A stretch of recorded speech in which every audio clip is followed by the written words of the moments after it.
Welcome back to season 3 of Energetically You. I'm your host, Megan Swan, a wellness coach and consultant, the founder of Megan Swan Wellness and the Sustainable Integrated Wellness Approach. Today on the podcast, I have a very special guest. Dr. Molly Maloof is passionate about extending health span through her medical practice, personal brand, entrepreneurial, and educational endeavors. She is passionate about optimizing health through food, technology, and psychedelics. She provides personalized medicine to world-class entrepreneurs, investors, and execs. Since 2012, she has worked as an advisor or consultant for over 50 companies in the digital health, consumer health, and biotech industries. She has been an educator since medical school and pioneered a course on healthspan for 3 years at Stanford University. She is publishing a book out very, very soon in 2023 on biohacking for women with Harper Wave Books. The title is The Spark Factor: Supercharge Your Batteries for Limitless Energy and a Fitter, Stronger, More Resilient Future. She is the founder of Adamo Bioscience, a company that aims to reveal how the science of love can unlock the capacity for healing, connection, and creation within everyone. We are taking a platform approach, she says, by creating a variety of products and services that increase and enhance love within and between individuals. So exciting. I can't wait to ask her all about that. So let's dive in. Welcome, Molly. I'm so excited for this conversation and deeply enjoying reading your book. So let's dive in. How are you this morning? I am great. I am just juggling a lot and enjoying life and feeling really inspired and motivated and just feeling really fortunate right now. So yeah. Amazing. Well, can you paint the picture a little bit of how you became let's just say how you became burnt out even in medical school before becoming a doctor and how that made you rethink the system? Yeah. Well, medical school is really hard. And a lot of people do not totally get it until you get there. And you're just like, this is nonstop fire hose of data that you have to absorb. And I found myself halfway through med school being like, maybe I should quit. I don't know if I can do this. I'm pretty unhappy. So I went to a psychologist and they were like, well, you're not actually depressed or anxious. You're just stressed out and you don't take care of yourself. And I was like, okay, so it's on me. Good to know. More than's on me. I was like, great to know that. I thought I was just going to take, maybe medication. And instead they said, you need to work on your lifestyle. And so I started studying evidence-based lifestyle medicine and my performance dramatically improved and my health improved and my test scores improved. And I went from having really debilitating test anxiety to being really good at test taking. And as a result, I just discovered that, lifestyle changes can really transform, you're not only your health, but also how you perform in your life. So I got really interested in evidence-based lifestyle medicine. And I designed a course called Physician Heal Thyself, Evidence-Based Lifestyle. And it was added to the curriculum at my school. And I brought all these lectures in, and I've always been interested in education.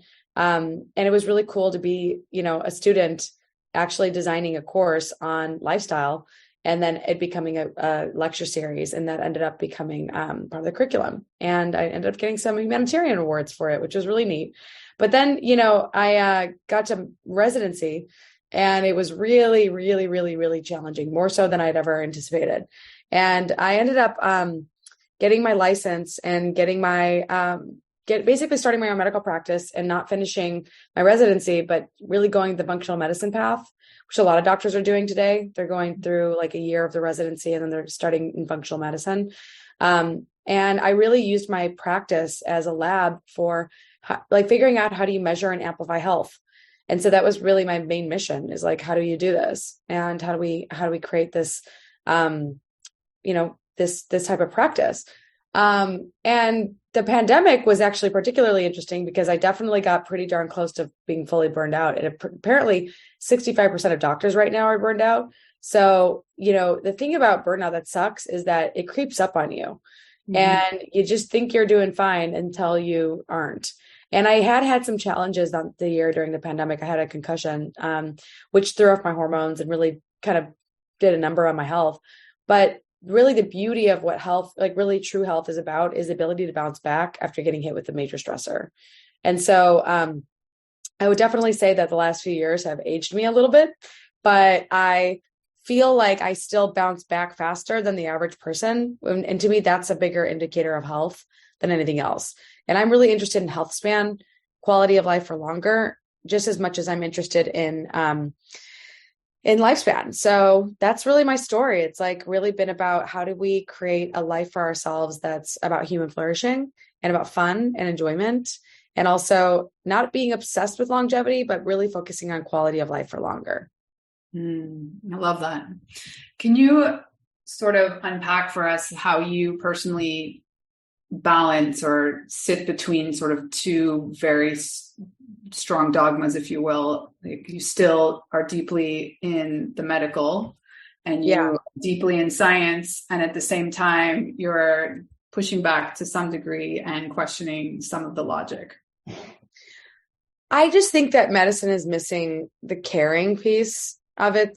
There's health care and people are forgetting about the part that's about caring. And turns out that really positive bedside manner and really having a good experience with your practitioner is healing in itself. And it's likely through, people don't realize this, but like the placebo response, it actually works for a reason. And Dispenza wrote a great book on it called You Are the Placebo. And it's really outlines all of the science behind the placebo, but we don't use it enough in modern medicine. We don't use it enough in our families, in our lives, with our friends, and just caring about people helps heal. And I think it's one of those things that's being kind of lost by a system that's just really becoming a sickness billing industrial complex. And of course, we want the system to produce good, smart doctors, but we also want it to produce doctors that care about people. So I'm really interested in human connection and how connection amplifies health and helps people survive and thrive in the midst of adversity. Yeah, I love how you round out your book with that. And I do want to dive in that a little bit more. But before, can we talk about biohacking and how you define it, first off? I mean, when I first got into biohacking, one of my bosses at the time was like, you don't really want to be known as a biohacker, because biohackers are people who like have to go around systems to get things done. But actually, getting a lot of labs done, and it does require you to go around the system. Like I have to order things through cash pay, through a website called Avexia Diagnostics in order to do lots of labs on my clients. And it costs around $300 to $400 to run my full panel. But if we were to bill insurance, it's a very big question if they were to pay for it. So I'm using the system to gather information about people to optimize their health. And it's about using medical technology to avoid disease, not just diagnose it. And it's not necessarily saying that we're preventing or treating or diagnosing disease by using these lab markers, but it's actually trying to evaluate the functional status of your organ systems, just to understand how they're doing, how they're functioning. Is anything going wrong? And to me, that's what I would call scientific biohacking, which is a little bit different than just traditional biohacking, which is like a consumer going out and trying to use different technologies to hack their health. I mean, you really see a lot of biohacking in type 1 diabetics. They are often hacking blood sugar monitors and insulin pumps and doing all sorts of stuff that's totally not considered modern mainstream medicine. But, I think that biohacking can be part of medicine. I think doctors can play a role in helping their patients use labs to understand their health, to optimize the nutrition, and to improve their fitness, and to reduce their stress, and to change their, different types of habits. Yeah. Similar things are happening in Canada. I'm Canadian, that they've stopped. The system no longer pays for example, to get your vitamin B measured or something that's not essential. And I love that example that you talk about, that it's such a simple thing. Like, why aren't we testing these things before it's a red flag to understand the baseline. And Yeah. I'm curious, is the origin of biohacking athletics? Like athletes have probably been doing these. Oh, sure. Yeah. Performance enhancement in athletics has been a thing for a long time. And I guess you could call it biohacking. I mean, they basically have teams of people who manage their nutrition, manage their fitness, manage their stress, manage their sleep. And so there's quite a lot of people who work with athletes in order to tune their performance so that their bodies function optimally. My clientele tend to be the corporate athletes, the executives or investors who want optimal health and they just want to get into great shape. My practice is really all about, basically trying to help people get the best out of their bodies and their minds. And I definitely work with a lot of knowledge workers. So people want brain health. Some of the things that I'm working on right now are things like neurofeedback. I'm taking high dose lion's mane, 3 grams a day. It's pretty amazing. I'm doing What's that? Lion's mane is a mushroom. Okay. It's a powdered mushroom extract that I get from a company called Malama mushrooms. And I'm just a big fan of, using different technologies to fix things that are not working properly for me. So my memory has been a little bit like I pulled my Instagram recently and 75% of my followers said that their memory was impaired, somewhere between 70 and 75%. And I noticed myself, and it turns out that a lot of social isolation impairs memory. So I've been really working on hacking my memory with things like CDB choline and lion's mane and just different technologies like neurofeedback and fitness, just to really improve my brain function because I'm a knowledge worker at the end of the day. I love how you divide out performance in terms of brain health and then physical performance as well. Yeah. Can you give us some specifics for women on energy and what maybe you're doing or what you're recommending to clients? Well, I think it's really important for women to understand their cycles, to understand that it's normal to have shifts in energy throughout the month. So you might start out at the beginning of the month feeling really energized and really powerful. And then you hit your ovulation, you're like, whoa, I can tell I'm ovulating. And then you start hitting your luteal phase and you just start noticing that you're more inwardly oriented. And then when you hit your period, you're just like, okay, I just want to chill for a couple days. And then by the end of your period, typically your energy starts coming back. You start getting more active. And this is just this natural cycle that we go through. And in fact, now natural cycles in Oura Ring have a FDA approved birth control, which is non-hormonal, which is pretty cool. And I'm actually going to start using natural cycles instead of Clue because I'm really stoked about their approval process. But basically women, you need to understand that like we have a biological imperative to reproduce, whether we have kids or not. Like our bodies want us to do that. And so we have this hormonal system that's designed to get us pregnant, right? So whether we're getting pregnant or not, we have the system that's operating in this manner.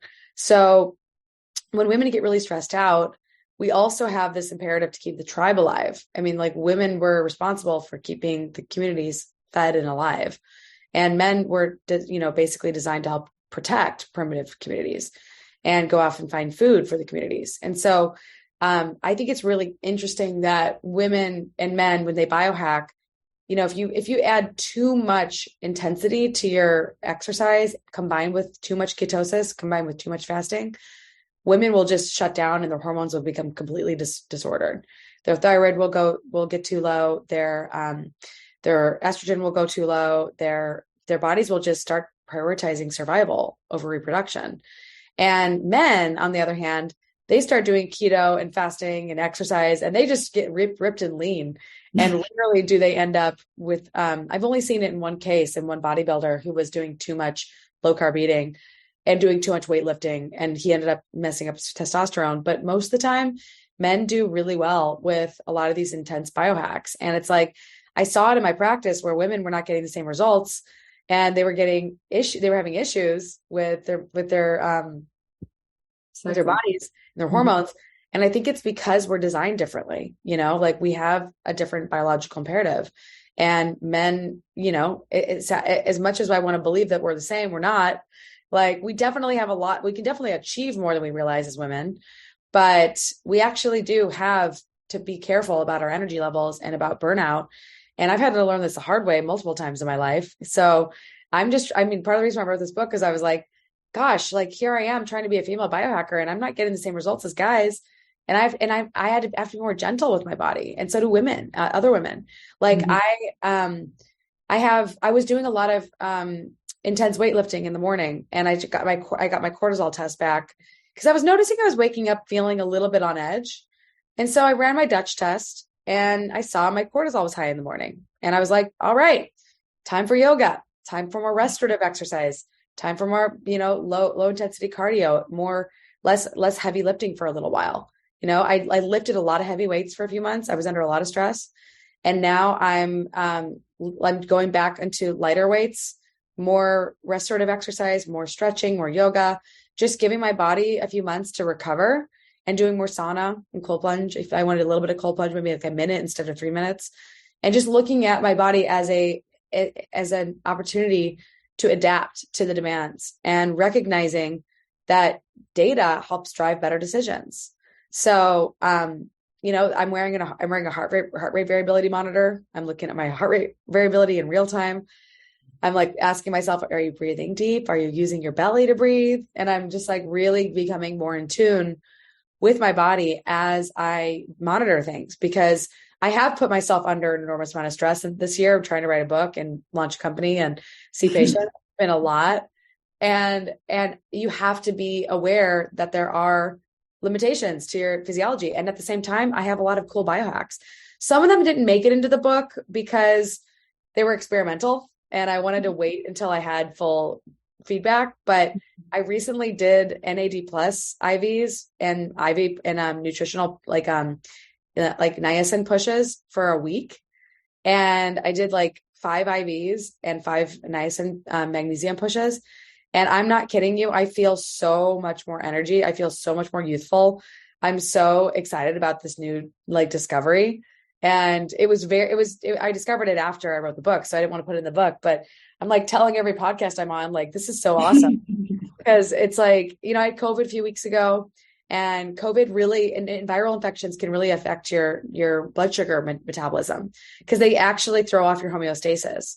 And this was not a fun bout of COVID for me. So I am now starting a peptide therapy called Ozempic, just because of the improvements it has on blood sugar. And I've seen a few of my patients go through Ozempic treatment, and they've basically seen their blood sugars remarkably improve. So like there's things like this that are kind of more medical grade biohacks that are more in the regenerative medicine space. But I'm slowly but surely getting really interested in regenerative medicine because I think there's so much exciting stuff coming out of it. And in a lot of ways, regenerative medicine is biohacking. And I go to experts. I mean, I wouldn't consider myself a regenerative medicine expert yet, but I definitely go to experts to learn. And then I implement what I learn into my practice. So many threads I want to pull on there. One, I completely agree with you and have personally found over the last year and a half that doing less is actually more effective. Like, I think there's a certain amount of discipline and intensity that's maybe required before you're at some sort of baseline of health and wellness. But then those of us that are already in a really good place, if we maintain that intensity, it's overwhelming. Yeah. I was curious, everything, well, maybe not everything, but the last one that you mentioned that you're excited about, that's something that you would do like under medical supervision, you would do for a certain amount of time, because I feel like a lot of people, get latched onto a biohacking idea, and then they just do that till like for the rest of time. And I'm guessing most of these things have a very specific strategy. It's not like something you're supposed to be taking for the rest of your life, that it's very nuanced. Yeah. I mean, I think that, I'm only doing Ozempic for 2 months and I'm going to be monitoring my blood sugar with an Abbott Freestyle Libre that I got from Levels Health. I'm an advisor there. I've been really obsessed with blood sugar for a long time, but, it's one of those things where even I take the thing off for a few months and I stop caring. I'm just like, oh yeah, I've got a handle on this. And then you slowly start eating things, that are not good for you. Like, oh, I'll just have one tostada, no big deal. Meanwhile, it's a fried, thick piece of corn, and my body does not tolerate corn. And I see this massive blood sugar spike, and I'm like, okay, now I know corn is not my friend. And I start tracking the things that I know are not optimal for me. And it takes practice and iterative practice to remember and to like really solidify, like, this is not the right food for me, you know? And it just takes lots of practice, you know? But like, yeah, some of these things need to be consistent. Some of these things you put on here and there, and you just start getting reminders. And then some of these things are in full on for recovery. You know, I used ozone therapy during COVID, and I think it did make a difference because immediately my body aches went away. My fatigue was still there, but my body aches certainly improved, which was awesome. So I bought some ozone, and I'm going to start doing, you know, rectal and vaginal ozone just because I'm a believer now. Like I felt an immediate shift in my body, and I want to implement these things that can help me maintain a healthier body that are somewhat experimental, but like, I want to have access to that. And if I get sick again, you know, and it's really about, again, adapting and self-managing in the face of adversity, and COVID is adversity. So there aren't a lot of good mainstream options. And I had some clients who were using these antivirals that were approved by the FDA, and they had all sorts of side effects from them. And so I think you have to figure out what works for you, and also figure out what are you willing to experiment with. I'm far more experimental than the average doctor. It does, you know, make some people are like, oh, you know, Dr. Molly, like, I'm not sure if she's always scientifically backed, but the truth is a lot of stuff I'm doing is very cutting edge, and it's just new science. And so there isn't as much of it as, you know, drug development science, because there's not as much money going to a lot of these more obscure biohacks. But I have friends that I consider to be world-class biohackers that teach me what they do. And I'm always trying on new things, seeing if it fits. And I think that's really the way you should approach biohacking, is like, where are you in your lifespan? Where are you, and how comfortable are you with new science? How comfortable are you with experimenting with your body? Well, how safe is it? Like, is ozone safe? Pretty darn safe. I mean, it's been used for a long time. Is our peptide safe? I mean, they're pretty new. So if you're really nervous, like, I would maybe wait a few years before, because these things they're just recently approved by the FDA. But like hyperbaric oxygen, that's been around for a long time. That is not new. Fasting, very, very old. Yet you need to understand if it's right for your body. And like, for example, in the book, I outline all these reasons why you wouldn't fast. Before I even talk about fasting, we talk about all the reasons why fasting might not be right for you. Lots of women have eating disorders. If you have an active eating disorder, definitely would not be recommending fasting.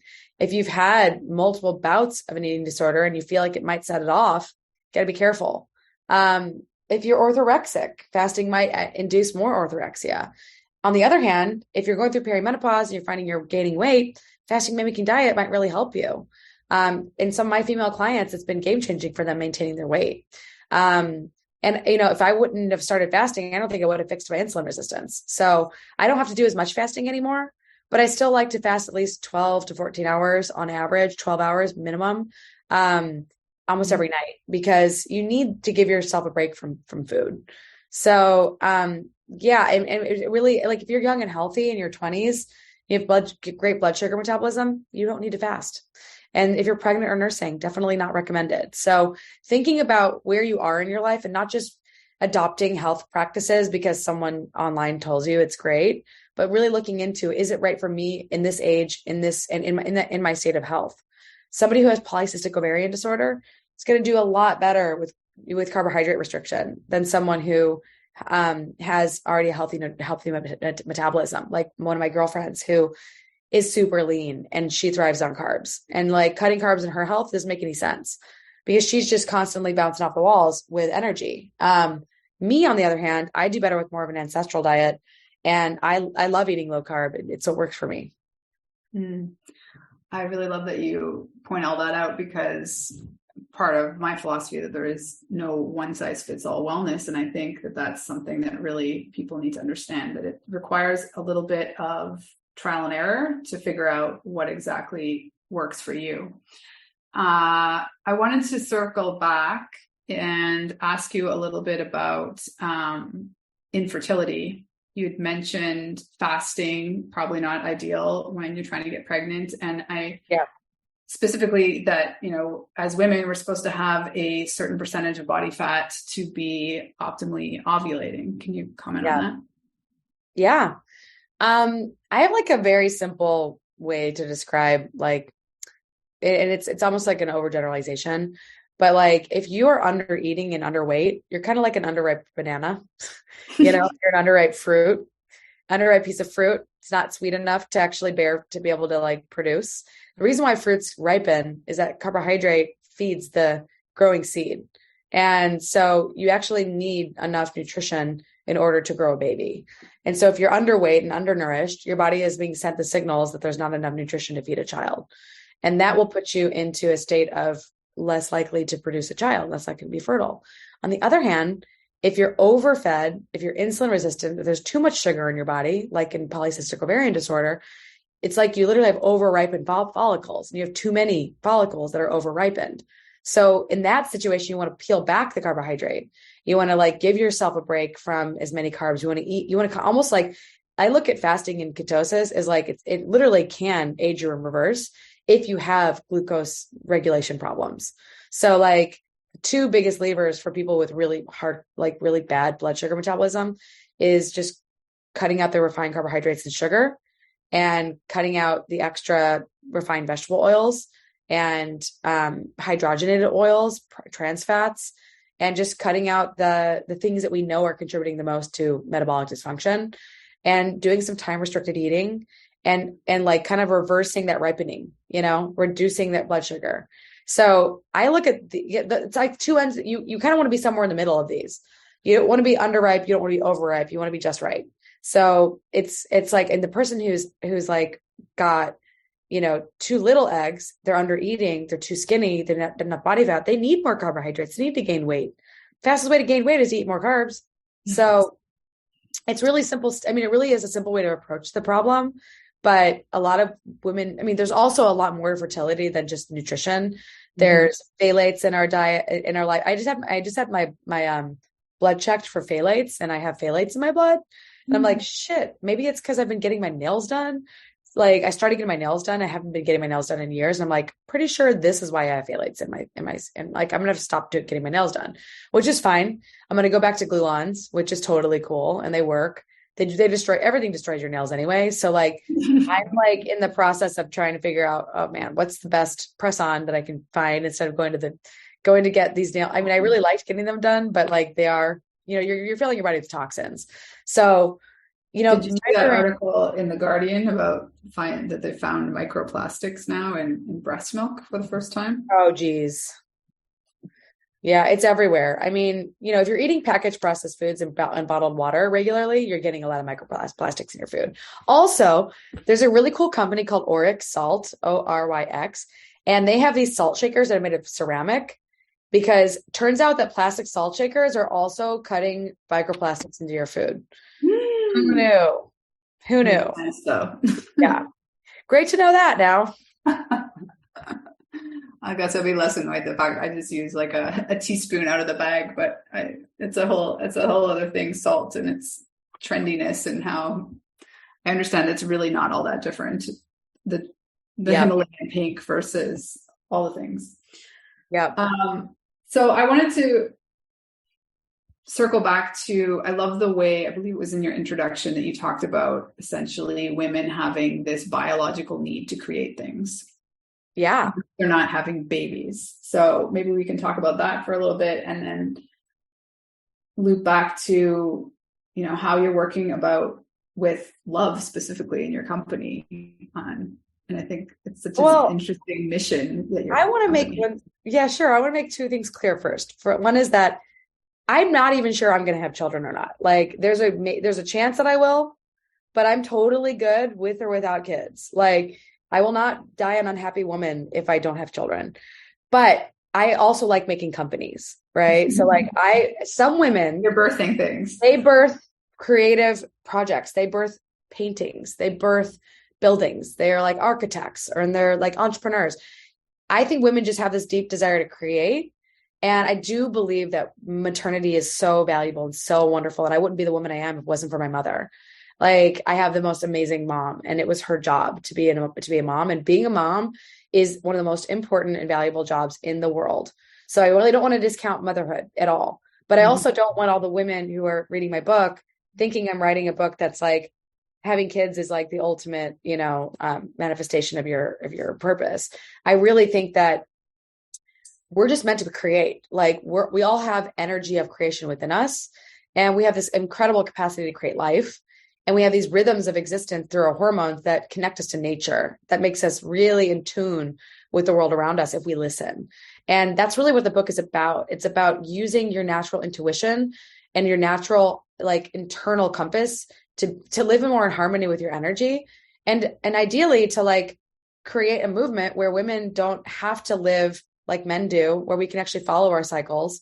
I now really look at my periods, and I try not to schedule too many things around them, because I need to make sure that my body is in alignment with my highest health. And so it's taken me a year of like really writing this book and practicing all this to really hit it home that like I sometimes over schedule myself, in ways that are not healthy for me.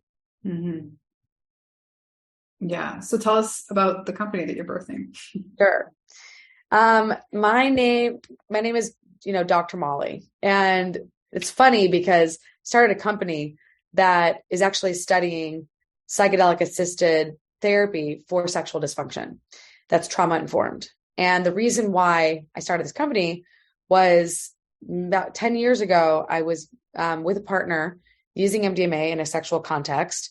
And I didn't realize it until after the fact, but it accidentally healed 3 different sexual dysfunctions that I had that were due to trauma. So I had poor lubrication, hypoactive arousal, as a result of my body being in a state of threat.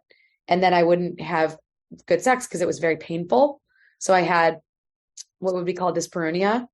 And then I wouldn't orgasm with a man because I was in so much pain and it was caused swelling. And so as a result, I really had bad sex throughout most of my 20s. And then I used MDMA with a partner in a sexual context, and it basically eliminated these problems. And I was like, what the heck happened?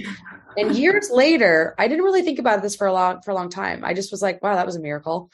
But then years later, the psychedelic revolution started happening. The Multidisciplinary Association of Psychedelic Studies started, and they started commercializing MDMA for sexual dysfunction or for PTSD.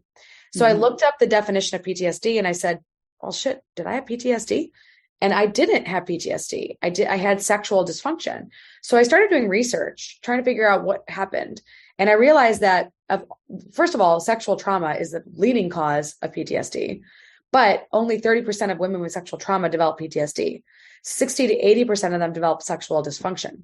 So I realized there was this major problem space that didn't have any good solutions aside from talk therapy.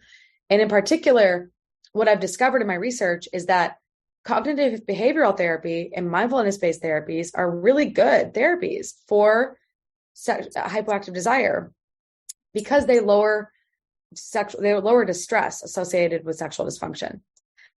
Give you mind-blowing sex. Just average, like they return you back to baseline of what normal people have. And on top of that, these therapies are not really great for sexual pain disorders. And so I was looking at what MAPS was doing with PTSD, and I'm looking at sexual pain, and I'm like, wow, this is a big population. This is somewhere between 8 and 20% of women. And it turns out that if you ask women, like, what constitutes good sex, most of the time what they'll tell you is it doesn't hurt. Like, good sex just doesn't hurt. So I really think that sexual pain is a really, really unfortunate condition that nobody should have to go through. Having gone through it myself, it really just made sex particularly not fun to have. And I really think that sex is a beautiful experience of life, and really it should be seen as making love. And so part of what my company is doing is literally designing protocols to teach people how to make love and how to heal from trauma that impacts sexual function, using a therapeutic paradigm that basically combines trauma therapy with relationship therapy, with sex therapy, and then a psychedelic therapy session with a partner, which is not observed, which is you and your partner go through a sexual experience under the influence of a psychedelic that helps reprogram the sexual memory as safe instead of unsafe. And then integration through the frameworks of attachment and internal family systems. So it's a really comprehensive therapy we're designing.